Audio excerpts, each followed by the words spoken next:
Hello, Meenutty സ്റ്റോറീസിന്റെ ഒരു പുതിയ അടിപൊളി കഥയിലേക്ക് എല്ലാ കൂട്ടുകാർക്കും സ്വാഗതം. നമ്മുടെ ചാനൽ ഇഷ്ടപ്പെടുന്നവരാണ് നിങ്ങളെങ്കിൽ തീർച്ചയായും സബ്സ്ക്രൈബ് ചെയ്യണം കേട്ടോ. നമ്മുടെ സ്റ്റോറീസ് വായിച്ച് നിങ്ങൾ നല്ല ഉഷാറാകുന്നുണ്ടോ? അങ്ങനെയാണെങ്കിൽ നമ്മുടെ കഥകൾ ഇഷ്ടപ്പെടുന്നുണ്ടെങ്കിൽ തീർച്ചയായും ലൈക്ക് ചെയ്യണം കേട്ടോ. നിങ്ങളുടെ ഓരോ ലൈക്കുമാണ് പുതിയ അടിപൊളി കഥയുമായി വരാൻ എനിക്ക് പ്രേരണ തരുന്നത്. ഇന്ന് ഒരു ഭാര്യയുടെ അവിഹിത കഥയായാലോ? ഭർത്താവ് അറിയാതെ അവൾ എന്തൊക്കെ കുസൃതികളാവുമല്ലേ ഒപ്പിച്ചിട്ടുണ്ടാവുക, അതും ഭർത്താവിന്റെ സ്വന്തം 2 കസിൻസിന്റെ ഒപ്പം. അപ്പൊ നീതുവിന്റെ കഥയിലേക്ക് പോവാട്ടോ. സൂര്യന്റെ സ്വർണകിരണങ്ങൾ കർട്ടനിടയിലൂടെ മുഖത്ത് വീണപ്പോൾ നീതു പതിയെ കണ്ണു തുറന്നു. മുറിക്കകത്തേക്ക് പ്രകാശം അരിച്ചിറങ്ങുന്നുണ്ട്. നാളുണരുന്ന ശബ്ദം അവൾക്ക് കേൾക്കാം. നടക്കാൻ പോകുന്നവരുടെ കലപിലയും പത്രക്കാരന്റെ സൈക്കിൾ ശബ്ദവുമില്ല. വളരെ ഉച്ചത്തിൽ അവൾ കേൾക്കുന്ന ശബ്ദം ഇപ്പോൾ തലയിണയിൽ മുഖം പൂഴ്ത്തി കിടക്കുന്ന രാജീവിന്റെ കൂർക്കവലിയാണ്. രാജീവാൺട്ടോ നീതുവിന്റെ ഭർത്താവ്. 6 മണിയായി. അവൾ എഴുന്നേറ്റ് നിവർന്നു. രാജീവിനെ ഉണർത്താതെ കട്ടിലിൽ നിന്നും ഇറങ്ങി അടുക്കളയിലേക്ക് നടന്നു. നീതു ഒരു വീട്ടമ്മയാ.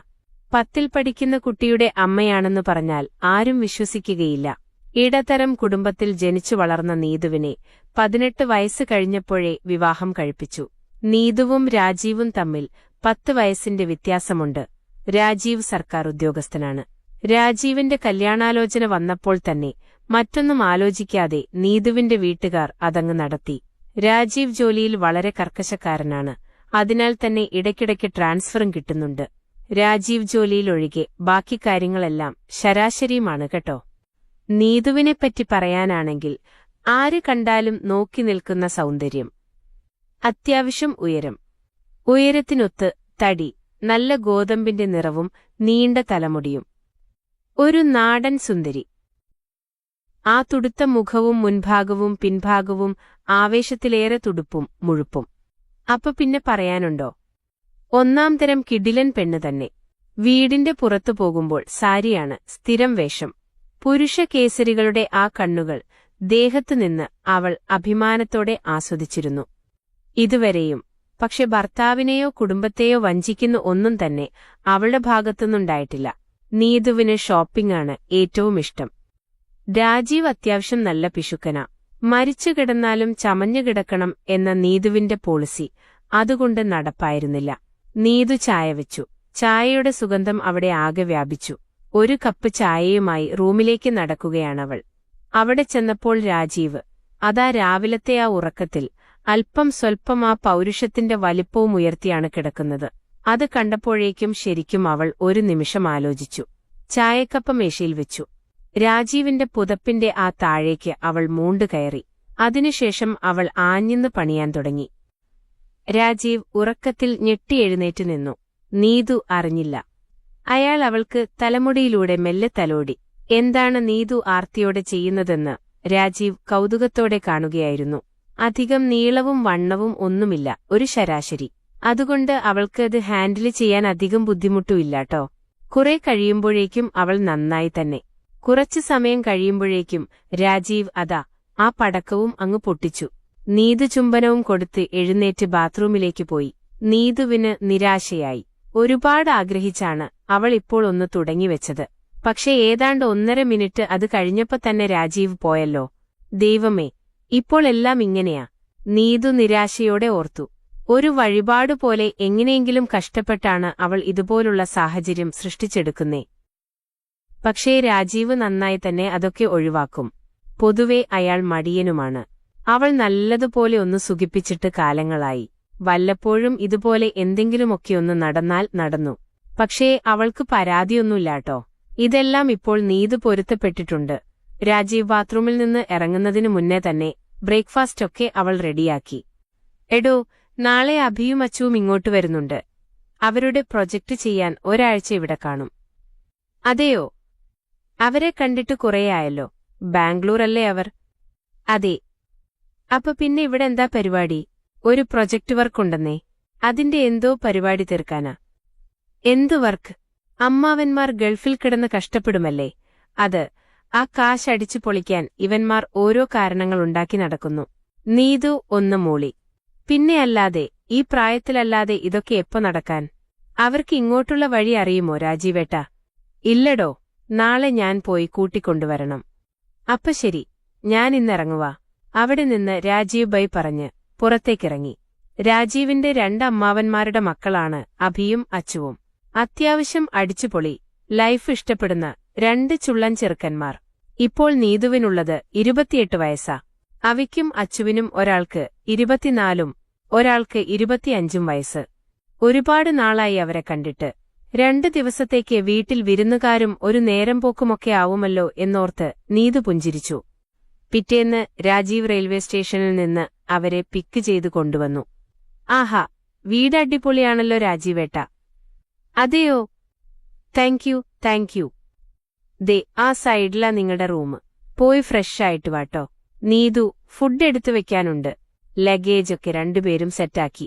രാജീവേട്ട, ഞങ്ങൾ ഹോട്ടലിൽ നിന്നേനെ, ഇതിപ്പോ ബുദ്ധിമുട്ടായോ? അതൊന്നും കുഴപ്പമില്ലടാ. പിന്നെ നീതുവിനും ഇതൊക്കെ സന്തോഷമുള്ള കാര്യമാ. പറഞ്ഞ പോലെ ചേച്ചി എവിടെ? കണ്ടില്ലല്ലോ. അതെ, ഞങ്ങളൊരു ഗിഫ്റ്റ് കൊണ്ടുവന്നിട്ടുണ്ട്. കല്യാണത്തിനോ ഞങ്ങൾക്കൊന്നും തരാൻ പറ്റിയില്ല, അതുകൊണ്ട് ഇപ്പൊ കൊടുക്കാമെന്ന് വെച്ചു. ആഹാ, ആദ്യം മക്കൾ പോയി കുളിച്ചൊന്ന് ഫ്രഷാവ്. അവൾ അവിടെ അടുക്കളയിൽ തിരക്കിലാവും, എന്തൊക്കെയോ സ്പെഷ്യൽ ഉണ്ടാക്കുന്നുണ്ട്. ഇപ്പൊ വന്നേക്കാട്ടോ. കുളിച്ചു കഴിഞ്ഞു രണ്ടുപേരും നേരെ മുറിയിലേക്ക് കയറി. ഗീതുവിന്റെ അടുത്തേക്ക് രാജീവ് ചെന്നു. എടോ, അവർ എത്തിയിട്ടുണ്ട് കേട്ടോ. ഞാൻ ശബ്ദം കേട്ട് രാജീവേട്ടാ. ഇവിടെ നിന്നും മാറാൻ പറ്റാത്തതുകൊണ്ട് വരാഞ്ഞതാ. ആ, അതൊന്നും കുഴപ്പമില്ല. അവര് ഫ്രഷാവാൻ പോയിട്ടുണ്ട്. എല്ലാം റെഡിയല്ലേ? ഓക്കെയാണ്. വിളമ്പട്ടെ? ആ, വിളമ്പുന്നതിനു മുന്നേ അവർ റെഡിയായോ എന്ന് നോക്കട്ടെ. നീതു ഒരു നീല സാരിയും ഒരു വെള്ള ബ്ലൗസുമാണ് ഇട്ടിരിക്കുന്നത്. അതിൽ അവൾ അതീവ സുന്ദരിയായിരുന്നു. അഭി, അച്ചു, നിങ്ങൾ റെഡിയായോ? അപ്പോഴേക്കും രണ്ടാളും റൂമിനു പുറത്തേക്ക് വന്നു. ദേ വരുന്നു ചേട്ടാ. നീതു ചേച്ചി എവിടെ? നീതു, ദേ നിന്നെ വിളിക്കുന്നു, ഇങ്ങോട്ടേക്കൊന്നു വന്നേ. അപ്പോഴേക്കും രാജീവ് അവരുടെ അടുത്തേക്കായി. ചോദ്യം: നിങ്ങൾ കാര്യമായിട്ട് എന്തോ അവൾക്ക് കൊണ്ടുവന്നിട്ടുണ്ടല്ലോ. ഇതിന്റെയൊക്കെ വല്ല ആവശ്യമുണ്ടോ? അവരുടെ കയ്യിലെ ആ വലിയ ഗിഫ്റ്റ് ബാഗ് നോക്കിയാണ് അയാൾ പറഞ്ഞേ. ഇതൊരു ചെറിയ ഗിഫ്റ്റല്ലേ, ഞങ്ങളുടെ സന്തോഷത്തിന്. രാജീവേട്ടന്റെ പിശുക്ക് ഞങ്ങൾക്ക് അറിയാത്തതല്ലല്ലോ അച്ചു പറഞ്ഞത് രാജീവിനെ കളിയാക്കി. എല്ലാവരും ചിരിച്ചു. അടുക്കളയിൽ നിന്നും അല്പം സ്വൽപ്പം വിയർത്തു കുളിച്ചു നിന്നിരുന്ന നീതു അവരുടെ അടുത്തേക്ക് വന്നു. അവളെ കണ്ട മാത്രയിൽ അവരുടെ കണ്ണുകൾ തിളങ്ങി. അത് അന്ന് കണ്ടതിനേക്കാൾ അവൾ ഒന്നുകൂടി തുടുത്തിരുന്നു. മുന്നെഴകും പിന്നെഴകും, ആവശ്യത്തിന് അഴകളവുകൾ. കീറുകൃത്യം സാരിയിൽ അവളെ സിനിമാ നടിമാരെ പോലെ തോന്നും. അവർ കണ്ടതിൽ വെച്ച് ഏറ്റവും സൂപ്പറായിട്ടുള്ളൊരു പെണ്ണായിരുന്നു നീതു. രാജീവിയോടവർക്ക് അസൂയ തോന്നിപ്പോയി. നീതു അവരെ നോക്കി പുഞ്ചിരിച്ചു. ഹലോ ചേച്ചി. ആ ചേച്ചി, ഇത് ചേച്ചിക്കു കൊണ്ടുവന്നതാ. നീതു അത്ഭുതത്തോടെ നോക്കി. എനിക്കോ? എന്തിന്? എന്തായത്? രാജീവ് അപ്പ അവളെ നോക്കി പറഞ്ഞു. നിനക്ക് ഗിഫ്റ്റും കൊണ്ടാ അനിയന്മാര് വന്നിരിക്കുന്നേ. സത്യത്തിൽ നീതുവിന്റെ സർപ്രൈസ് വളരെ ഇഷ്ടമാ. ഭയങ്കര സന്തോഷം തോന്നിയവൾക്ക്. ഒരുപാട് കാലമായി ഇതുപോലെ എന്നെ ആരെങ്കിലും ഒന്ന് സന്തോഷിപ്പിച്ചിട്ട്. ഇത് ഞങ്ങളുടെ ഒരു സന്തോഷത്തിനാ ചേച്ചി. ഇത് വാങ്ങിക്ക്. നീതു അവരുടെ കയ്യിൽ നിന്ന് വാങ്ങി. താങ്ക്സ്. രാജീവ് അപ്പ അക്ഷമനായി. അതൊന്ന് തുറന്നേ. എനിക്കിവന്മാർ ഒരു മിഠായി പോലും കൊണ്ടുവന്നിട്ടില്ല. നിനക്കെന്താ കൊണ്ടുവന്നതെന്നും കാണട്ടെ. തുറക്കട്ടെടാ. നീതു അവനെ നോക്കി. അവൾ ആ പാക്ക് തുറന്നു. അതിനകത്തുണ്ടായിരുന്നത് ഒരു ബ്രാൻഡഡ് ഡിസൈനർ ഗൗണായിരുന്നു. അത് കണ്ടപ്പോൾ തന്നെ അവളുടെ മുഖം വിടർന്നു, കണ്ണുകൾ തിളങ്ങി. വൗ, അടിപൊളിയായിട്ടുണ്ടെടാ. എനിക്ക് ഭയങ്കര ഇഷ്ടമായി. അപ്പോഴേക്കും രാജീവിന് കോൾ വന്നു. ആഹാ, കൊള്ളാമല്ലോ. ഞാനിപ്പോ വരാട്ടോ. നിങ്ങൾ കഴിക്കാനിരിക്കെ. രാജീവ് ഫോണും കൊണ്ട് പുറത്തേക്കിറങ്ങി. ചേച്ചിക്കിഷ്ടമായല്ലോ? ഹാവ്, അത് മതി. സൂപ്പറായിട്ടുണ്ട്. എനിക്ക് ഭയങ്കര ഇഷ്ടമായി. നീതു അപ്പോഴാണതിന്റെ പ്രൈസ് ടാഗ് നോക്കുന്നേ. 7500 രൂപ. അവൾ വിശ്വാസം വരാതെ അഭിഹയെയും അച്ചുവിനെയും മാറി മാറി നോക്കി. ഇതിന് ഭയങ്കര വില കൂടുതലാണല്ലോ. അതിരുന്നോട്ടെ, അതിനിപ്പ എന്താ. പക്ഷെ രാജീവേട്ടൻ അറിഞ്ഞാ ചീത്ത പറയട്ടോ. ചേട്ടൻ അറിയാതിരുന്നാൽ പോരെ. എന്റെ പൊന്നു ചേച്ചി. അച്ചു അപ്പ തന്നെ ആ പ്രൈസ് ടാഗ് കീറി അങ്ങെടുത്ത് പോക്കറ്റിലിട്ടു. ദേ, ഇപ്പൊ പ്രശ്നം തീർന്നില്ലേ? ഹാ, ഇപ്പൊ തീർന്നു. നീതു ഒന്ന് ചിരിച്ചു. ഇത്രയും വില കൂടിയ ഗിഫ്റ്റ് അവളുടെ ജീവിതത്തിൽ ആദ്യമായിട്ടായിരുന്നു. രാജീവേട്ടൻ അറിയരുതിട്ടോ. നീതു കാലുപിടിക്കുന്ന പോലെയാ പറഞ്ഞേ. ഇല്ല ചേച്ചി, പ്രോമിസ്. അവർ ഒരുമിച്ച് പറഞ്ഞു. നീതു വേഗം ഡ്രസ്സ് വൃത്തിയാക്കി മടക്കി റൂമിൽ കൊണ്ടുവച്ചു. ഫുഡ് കഴിക്കാം. ഹാ, വിശക്കുന്നുണ്ട്. മൂന്നാള് ഫുഡ് കഴിച്ചു. നീതുവിന്റെ പാചകത്തെ അവർ വാനോളം പുകഴ്ത്തി. ഈ ട്രിപ്പ് കഴിയുമ്പോഴേക്കും തടി കൂടുമെന്നാ തോന്നുന്നേ, അല്ലേടാ അച്ചു? അതെ അതെ, അബിയും പറഞ്ഞു. അവർ ഹാളിൽ നിന്ന് സംസാരിക്കാൻ തുടങ്ങുമ്പോഴേക്കും രാജീവേട്ടൻ അങ്ങോട്ടേക്ക് വന്നു. രാജീവേട്ടന് ശീതൽ ചേച്ചിയെ ഓർമ്മയുണ്ടോ? നമ്മുടെ വീടിന്റെ അടുത്തുണ്ടായിരുന്നേ. ഓ പിന്നെ, ഞങ്ങൾ ഒരുമിച്ച് പഠിച്ചതല്ലേ. ആ എങ്കിലിതാ, ശീതൽ ചേച്ചി ബാംഗ്ലൂരുണ്ട്. ഞങ്ങൾ ഇടയ്ക്കൊക്കെ കാണാറുണ്ട്. അതെയോ? ആ, ഇപ്പൊ പണ്ടത്തെ പോലെ ഒന്നുമല്ല. പുള്ളിക്കാരി ഭയങ്കര ഗ്ലാമർ പാർട്ടിയാ. അതെയോ? പണ്ട് ഭയങ്കര നാണം കുടുങ്ങിയായിരുന്നു. ദേ ഈ ഇൻസ്റ്റാപിക്കൊന്ന് നോക്കിയേ. പെട്ടെന്ന് അബി ഫോണിലെ ഇൻസ്റ്റാപിക്ക് എടുത്ത് അങ്ങോട്ടേക്ക് കൊടുത്തു. ശീതളിന്റെ അത്യാവശ്യം നല്ല രീതിയിൽ എക്സ്പോസ്ഡ് ആയിട്ടുള്ള ആ ഗ്ലാമർ പിക്ക് കണ്ടപ്പോ തന്നെ രാജീവ് അത്ഭുതപ്പെട്ടു. എന്റെ മോനെ, ഇപ്പോൾ ഗ്ലാമർ ആയല്ലോ. അത് ശരി. രാജീവിന്റെ വാക്കിൽ നിന്ന് പെട്ടെന്നൊരു പദം വന്നു. നീതു ഒന്ന് ചൊടിച്ചു. ആ, ഇങ്ങനെയൊക്കെ പറയാനറിയാമല്ലേ. എന്നിട്ട് എന്നോട് ഇങ്ങനെയൊന്നും പറയാറില്ലല്ലോ. അതിന് മറുപടി പറയുന്നതിനു മുന്നേ രാജീവ് ഫോൺ റിങ് ചെയ്തപ്പോൾ അതും എടുത്ത് പുറത്തേക്ക് പോയി. രാജീവേട്ടൻ ശീതൽ ചേച്ചിയെ കണ്ട് എന്തിനാണ് ഇത്രയും ആവേശത്തിലായേ, അല്ലേ അച്ചു? അവളേക്കാൾ എത്രയോ സുന്ദരിയാ നമ്മുടെ നീതു ചേച്ചി. അപ്പോഴേക്കും അച്ചു മറുപടി കൊടുത്തു. പിന്നല്ലാതെ, ഈ രാജീവേട്ടൻ അല്ലെങ്കിൽ ഒരു പൊട്ടന. നീതു ഇവിടെ കയറി. മതി, ഞാൻ അത്ര സുന്ദരിയൊന്നും അല്ലെന്ന് എനിക്കറിയാം. പിന്നെ ആ കുട്ടിയെ കാണാൻ നല്ല ഭംഗിയുണ്ട്. നീതു ശീതളിന്റെ പിക്ക് നോക്കി പറഞ്ഞു. അതൊക്കെ ശരിയാ, പക്ഷെ നിങ്ങൾ രണ്ടുപേരും ഒരുമിച്ച് നിന്നാൽ നീതു ചേച്ചിനെ ആള് നോക്കുകയുള്ളൂ. അതും ശരിവെച്ചു. അതെ, ചേച്ചിയെ കാണാൻ വേറെ ലെവലാ. മതി, രണ്ടാളും കൂടെ എന്നെ സുഖിപ്പിച്ച് അങ്ങ് കൊണ്ടുപോകണ്ട. കുറച്ചു ദിവസം ഇവിടെ നിൽക്കണമെന്നും ഞങ്ങളുടെ കൂടെ കിടക്കണമെന്നൊക്കെ ഉള്ളതുകൊണ്ടല്ലേ ഈ സുഖിപ്പിക്കൊക്കെ? അതെയോ? ഞങ്ങൾ ചേച്ചിയുടെ കൂടെയാണ് കിടക്കുന്നേ. ശരിക്കും? എടാ, വഷളത്തരം പറയല്ലേ. എന്റെ കൂടെയൊന്നുമല്ല, ഇവിടെ വീട്ടിൽ നിൽക്കുന്ന കാര്യം. അപ്പോഴേക്കും രാജീവ് അങ്ങോട്ടേക്കെത്തിയിരുന്നു. പിറ്റേ ദിവസം നിങ്ങളുടെ പ്ലാനൊക്കെ എങ്ങനെയാണെന്ന് രാജീവ് ചോദിച്ചു.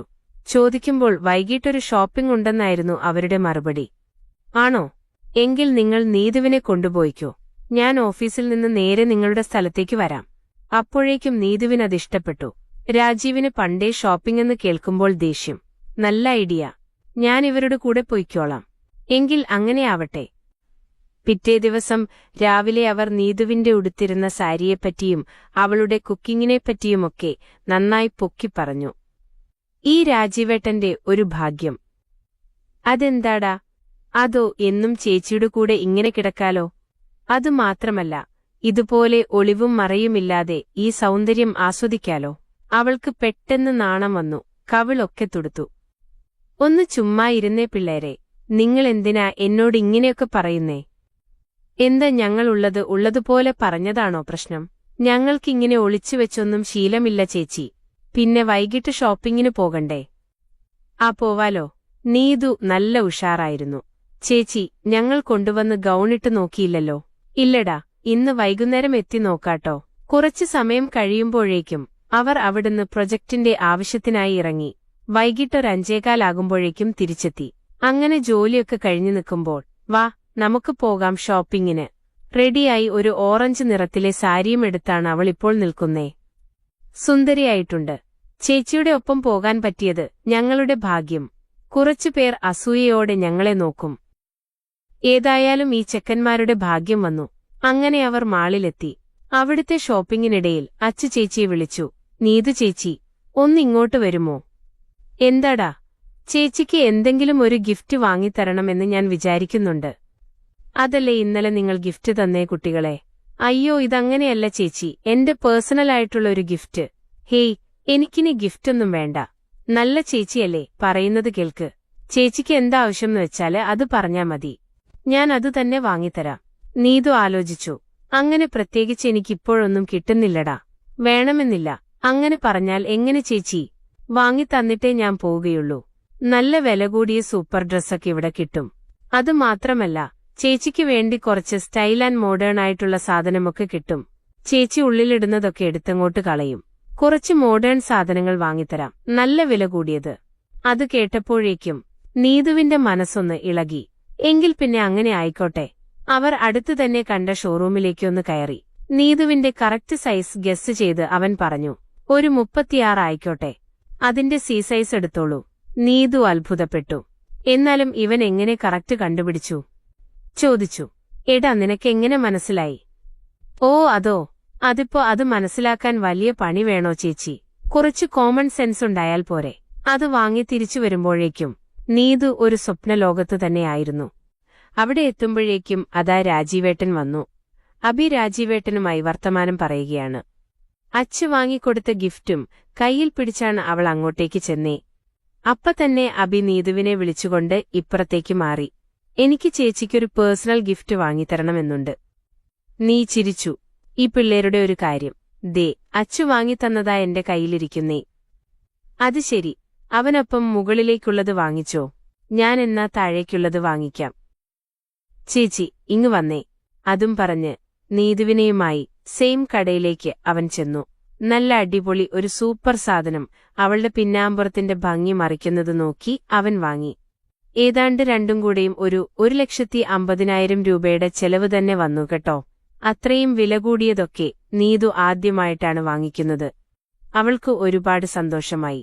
രണ്ടുപേരും അത് വാങ്ങിക്കൊടുത്തപ്പോഴേക്കും നീതു കയ്യിൽ പിടിച്ച് അവരുടെ അടുത്ത് പ്രോമിസ് ചെയ്യിപ്പിച്ചു. മക്കളെ, ഒരു കാരണവശാലും രാജീവേട്ടൻ ഇതൊന്നും അറിയരുതട്ടോ, പ്ലീസ്. ഇല്ല ചേച്ചി. ചേച്ചി പേടിക്കുകയൊന്നും വേണ്ട. ഞങ്ങൾക്കിപ്പോ അവിടുത്തെ സാഹചര്യത്തെപ്പറ്റി മനസ്സിലായി. എങ്കിൽ പിന്നെ നമുക്ക് തിരിച്ചുപോയാലോ? ഭക്ഷണമൊക്കെ കഴിച്ച് മുകളിലൊന്ന് ചുറ്റിക്കറങ്ങി അവർ തിരിച്ചു തന്നു. കുറച്ചു സമയം കഴിയുമ്പോഴേക്കും അവർ മറ്റൊരു സാധനവുമായിട്ടാ വന്നേ. ദേ, ഇതിന് വേണ്ടാന്ന് പറയരുത്. പ്രശ്നമാവും കേട്ടോ. അത് ശരി. അതെന്താ സാധനം? ഒന്ന് പറഞ്ഞേ നോക്കട്ടെ. അതോ ചേച്ചി തന്നെ തുറന്നു നോക്ക്. തുറന്നു നോക്കുമ്പോഴേക്കും അവളൊന്ന് ഞെട്ടിപ്പോയിരുന്നു. നല്ല ഒന്നാംതരം കല്ലുകൾ കൊണ്ട് മൂടിപ്പിടിപ്പിച്ച ഒരരഞ്ഞാണ്. വൗ, എന്ത് രസമായത്! എനിക്ക് നല്ല ഇഷ്ടമായി. ചേച്ചി, എന്നാലും അതൊന്ന് ഇട്ടിട്ട് വന്നേ, ഞങ്ങൾ കണ്ടോട്ടെ. ഇതൊരു നാളമായി. അവൾ പതിയെപ്പോയി ഇട്ടിട്ട് വന്നെങ്കിലും അവർക്കൊന്നും കാണാൻ പറ്റുന്നില്ല. ചേച്ചിക്കിഷ്ടപ്പെട്ടോ ഇല്ലയോ എന്ന് മാത്രം പറഞ്ഞാൽ മതി. ഇതെങ്ങനെ ആയാലും നന്നായിട്ട് ചേച്ചി ഇങ്ങനെ ചുറ്റിപ്പിണച്ചിടുമ്പോഴേക്കും കൺകുളിർക്കെ കാണണം എന്ന് ഞങ്ങൾക്ക് ആഗ്രഹമുണ്ട് ചേച്ചി. പക്ഷെ കാണിക്കില്ലല്ലോ, നാണമല്ലേ? നീതു തലകുലുക്കി. അതെടാ, എനിക്ക് ആകെ ഒരു ചമ്മല. ചേച്ചിക്ക് ഞങ്ങളെ വിശ്വാസമില്ലെങ്കിൽ വേണ്ട, അല്ലെങ്കിൽ കാണിച്ചാൽ മതി. നീതുവിന് പെട്ടെന്ന് അവരുടെ മുഖം മാറിയപ്പോൾ സങ്കടമായി.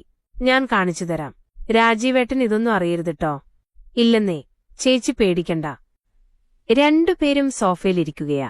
ഹാളിൽ നിന്നുകൊണ്ട് അവിടെ നിന്ന് നമ്മുടെ നീതുപതിയെ സാരിയുടെ തുമ്പിലെ പിന്നഴിച്ചു. പിന്നീട് ആ തുമ്പെടുത്തവൾ ഇടത് കൈയിൽ പിടിച്ച് നന്നായി അങ്ങുയർത്തി. കണ്ണിനു മുന്നിൽ കണ്ട കാഴ്ച വിശ്വസിക്കാനാവാതെ ആ രണ്ട് ചെക്കന്മാരും കൺകുളിർക്കെ കണ്ടു. അവരുടെ പൗരുഷത്തിന് കനം വെച്ചു തുടങ്ങിയിരുന്നു. അല്ലെങ്കിലും നീതുവിനെപ്പോലുള്ള ഒരു സുന്ദരിയുടെയും ആ സുഗന്ധം മൂക്കിൽ തട്ടുമ്പോൾ തന്നെ അവസ്ഥ ഇതാണ്. ഇങ്ങനെയൊരു കാഴ്ച എത്ര പെട്ടെന്ന് കാണാൻ പറ്റുമെന്ന് അഭിയും വിചാരിച്ചതേയില്ല. പച്ച ബ്ലൗസിൽ ഒതുങ്ങി നിൽക്കുന്ന നീതുവിന്റെ ആ ഭംഗിയുള്ള ആ കുടങ്ങൾ അവർ കൺകുളിർക്കി ആസ്വദിച്ചു. എടാ, നിങ്ങൾ അരഞ്ഞാണത്തിലേക്ക് നോക്കിക്കേ. മുകളിലേക്കാണോ നോക്കുന്നേ? എന്റെ ചേട്ടൻ അറിഞ്ഞാലുണ്ടല്ലോ. അതിന് രാജീവേട്ടനൊന്നും അറിയുന്നില്ലല്ലോ ചേച്ചി. അടങ്ങി നിക്കവിടെ. പെട്ടെന്ന് തന്നെ ഞാൻ സാരി കയറ്റിയിടാൻ നോക്കിയെങ്കിലും നിരാശയോടെയുള്ള അവരുടെ മുഖം കണ്ടപ്പോൾ അവൾക്ക് സങ്കടമായി. പാവങ്ങൾ. ഒന്നുമില്ലെങ്കിലും എനിക്ക് എത്രയാ ഗിഫ്റ്റ് തരുന്നേ? അതിനുള്ള നന്ദിയെങ്കിലും അവരോട് കാണിക്കണ്ടേ? അല്പസമയം കഴിയുമ്പോഴേക്കും വണ്ടി മുറ്റത്തേക്ക് കടന്നുവരുന്ന ശബ്ദം. നീതു പെട്ടെന്ന് സാരി നേരെയാക്കി. കുറച്ചു സമയം കഴിയുമ്പോഴേക്കും രാജി അകത്തെത്തി. എങ്ങനെയുണ്ട് പ്രോജക്റ്റും കാര്യങ്ങളുമൊക്കെ? നന്നായിട്ട് പോകുന്നോ? കൊള്ളാമേട്ടാ, നന്നായിട്ടുണ്ട്. പിന്നെ ഇവിടെ എങ്ങനെ നിങ്ങൾക്ക് ബോറടിച്ചോ? ഏയ് ഇല്ലില്ല. ഞങ്ങൾ ചേച്ചിയുമായി കൊച്ചു വർത്തമാനം പറഞ്ഞിരിക്കുകയായിരുന്നു. ശരി, എങ്കിൽ വാ, നമുക്ക് ഭക്ഷണം കഴിക്കാം. അങ്ങനെ ഭക്ഷണമൊക്കെ കഴിച്ച് അവർ ഉറങ്ങാൻ കിടന്നു. ശരിക്കും പറഞ്ഞാൽ തന്റെ അനിയനെപ്പോലെ കാണേണ്ട ആ രണ്ട് ആൺകുട്ടികളുടെ മുമ്പിൽ കുറച്ച് സൗന്ദര്യമൊക്കെ പ്രദർശിപ്പിക്കാൻ പറ്റിയതിൽ വല്ലാത്ത സന്തോഷത്തിലായിരുന്നു നീതു. രാജീവമായി നീതു നൂഗ്രനായി തന്നെ ഒരു യുദ്ധം നടത്തി ആ കിടപ്പറയിൽ. ചേച്ചിയെ ഒട്ടും പ്രതീക്ഷിക്കാത്ത രീതിയിൽ കണ്ടതിന്റെ സന്തോഷത്തില് ആ രണ്ട് ചെക്കന്മാരും നീട്ടി ഒരു ഉഗ്രസ്ഫോടനം നടത്തിയാണ് കിടന്നുറങ്ങിയത്. അങ്ങനെ ആ 4 പേർക്കും ഒരു ബുദ്ധിമുട്ടുമില്ലാതെ സന്തോഷിച്ചു പോന്നു. പക്ഷേ നീതുവിലെ വീട്ടമ്മയുടെ അവസ്ഥ കുറച്ചു വ്യത്യസ്തമായിരുന്നു. ആഗ്രഹിക്കുന്നതൊന്നും കിട്ടാതെ, നല്ല സുഖിപ്പിക്കുന്ന ഒരു സ്പർശം പോലും കിട്ടാതെ അവളാകെ വല്ലാത്തൊരവസ്ഥയിലായിരുന്നു. എന്തായാലും നീതു ചേച്ചിയെ വളക്കണം എന്ന് തന്നെ ചെക്കന്മാർ തീരുമാനിച്ചിട്ടുണ്ട്. പിറ്റേ ദിവസം നീതുവിന്റെ അടുത്ത് ചെന്ന് മുട്ടിയൊരു നിൽക്കുകയായിരുന്നു രണ്ടുപേരും. അല്ല, ഇന്ന് പോകണ്ടേ? ഡ്രസ്സൊക്കെ ദേ റെഡിയാക്കിയിട്ടുണ്ട് ഞാൻ. ചേച്ചി, ഞങ്ങളിതൊന്നു പറ്റിച്ചതാ. ശരിക്കും ഞങ്ങൾക്കിന്ന് പോകണ്ട. ചേച്ചിയുടെ ഒപ്പം സംസാരമൊക്കെയായി ഞങ്ങളിന്നിവിടെ ഉണ്ടാകും ഒരു ഫുൾ ഡേ. എന്താ, സന്തോഷമായില്ലേ? ഗീതൻ അത് കേട്ടപ്പോൾ ഒരു അസ്വസ്ഥത തോന്നി അവരുടെ അടുത്ത് തുടർന്ന് സംസാരിക്കണമെന്ന്. എടാ, എനിക്ക് നിങ്ങളുടെ മുമ്പിൽ ഇങ്ങനെയൊക്കെ നിൽക്കുന്നതിന് കുറച്ച് സങ്കടമുണ്ട്. നിങ്ങളാരും തെറ്റിദ്ധരിക്കരുതട്ടോ. ഏയ് ഇല്ല ചേച്ചി, ചേച്ചിയെപ്പറ്റി ഞങ്ങൾ മനസ്സിലൊന്നും വിചാരിച്ചിട്ടേയില്ലട്ടോ. അതൊന്നും ഓർത്ത് ചേച്ചി പാടുപെടുകയോ വേണ്ട. ഇല്ല, നിങ്ങളാണെനിക്കിപ്പോൾ ഇതിനുള്ള കോൺഫിഡൻസൊക്കെ തന്നത്. ഇപ്പോൾ ഞാൻ ഓക്കെയാണ്. അതുമാത്രമല്ല ചേച്ചി, നമ്മൾ നല്ല ഫ്രണ്ട്സല്ലേ? ഞങ്ങളെ നല്ലൊരു കൂട്ടുകാരായി കണ്ടാലും മതി. എങ്കിൽ അങ്ങനെ ആയിക്കോട്ടെ. അങ്ങനെ വളരെ സന്തോഷത്തോടെ 1-2 ദിവസങ്ങൾ അവിടെ കടന്നുപോയി. ദിവസങ്ങൾ കടന്നുപോകുന്തോറും നീതു അവരുമായി കൂടുതലടുത്തു. ആ ചെക്കന്മാരും അവളുടെ അടുത്ത് ഓരോ രീതിയിലുള്ള സംസാരവുമായി ചുറ്റിലും നടന്നിരുന്നു. എന്തെങ്കിലും പറഞ്ഞ് നീതുവിനെ ഇളക്കാനാണ് ഇപ്പോൾ അവരുടെ നോട്ടം. ഇടയ്ക്കിടയ്ക്ക് ശീതൽ ചേച്ചിയേക്കാളും സൂപ്പറാണ് ചേച്ചി എന്നൊക്കെ പറഞ്ഞ് നീതുവിനെ അവർ പൊക്കിക്കൊടുക്കും. അത് കേൾക്കുമ്പോൾ അവൾക്ക് സന്തോഷമാകും. അന്ന് അവരെടുത്തു കൊടുത്ത ആ ഇന്നർ സെറ്റ് അതിട്ട് കാണണം ഞങ്ങൾക്ക് ചേച്ചിയെന്ന് പറയുമ്പോൾ നീതുവിന് വല്ലാത്ത അസ്വസ്ഥത. അത്രയും വേണോ? രാജീവേട്ടൻ അറിഞ്ഞാൽ. ഞങ്ങളുടെ പൊന്നു ചേച്ചിയല്ലേ. രാജീവേട്ടൻ അതൊന്നും അറിയില്ല.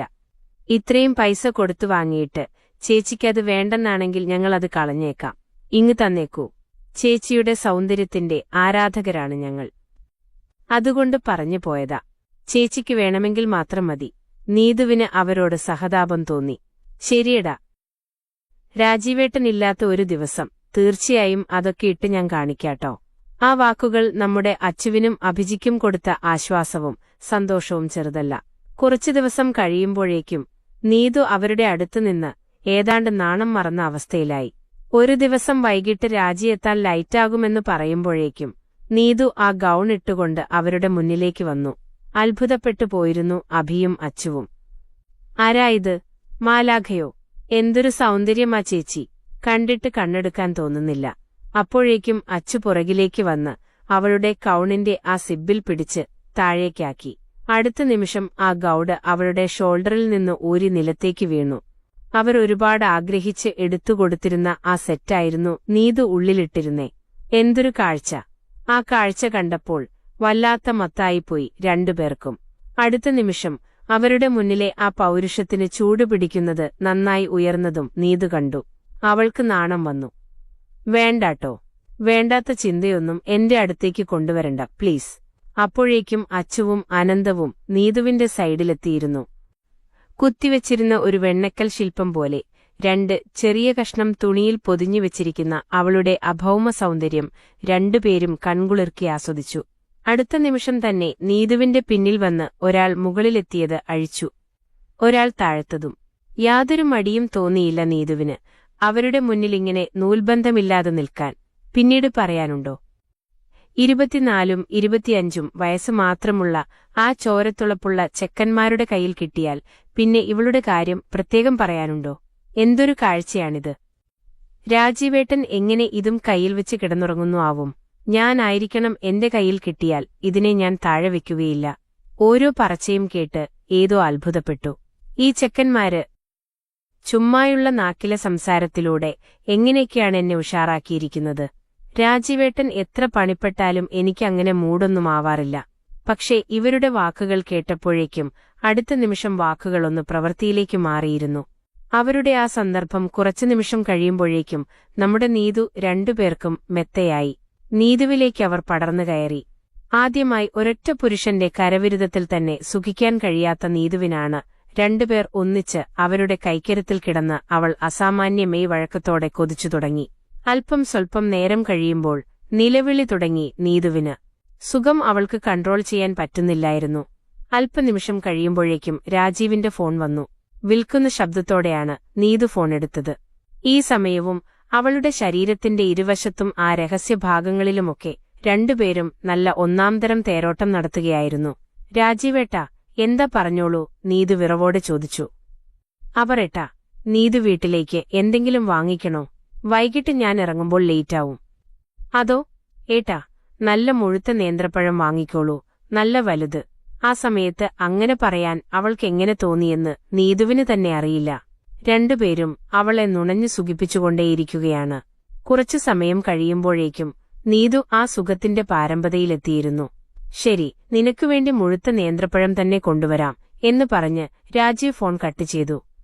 ഈ സമയം അഭിയും അച്ചുവും രണ്ടാമത്തെയും മൂന്നാമത്തെയും റൗണ്ടിനുള്ള തയ്യാറെടുപ്പിലായിരുന്നു. വല്ലതും പറയാനുണ്ടോ? ഓരോ ഇഞ്ചിലും സുഖിപ്പിച്ച് നീതുവിനെ അവർ ശരിക്കും സ്വർഗം കാണിച്ചു. ഒരിക്കലും അവരുമായി നടന്ന ഈ സംഭവം നീതു മറക്കില്ല. എന്റെ മക്കളെ, നിങ്ങളെന്നെ സ്വർഗം കാണിച്ചു. നീതുവെല്ലാം കഴിയുമ്പോൾ അവരോട് പറഞ്ഞു. രാജീവേട്ടൻ വരുന്നതുവരെ ഞങ്ങളുടെ ഒപ്പം ചേച്ചിക്ക് ഇങ്ങനെ നടക്കാമോ? ആ നൂൽബന്ധമില്ലാതെ അവളുടെ സൗന്ദര്യം നോക്കി അവർ പറഞ്ഞു. ശരി, എങ്കിൽ നിങ്ങളുടെ ആഗ്രഹം പോലെ ആവട്ടെ. അവൾക്ക് ഭക്ഷണവും ചായയും ഓംലെറ്റുമൊക്കെ നീതു അങ്ങനെ തന്നെ ഉണ്ടാക്കി. അതുമാത്രമല്ല, നീതുവിന്റെ ആ കൺകുളിർക്കുള്ള സൗന്ദര്യം അവർ ഫോണിലും ക്യാമറയിലും പകർത്താനും നിന്നില്ല. അവൾക്ക് അതത്ര താൽപ്പര്യമില്ല.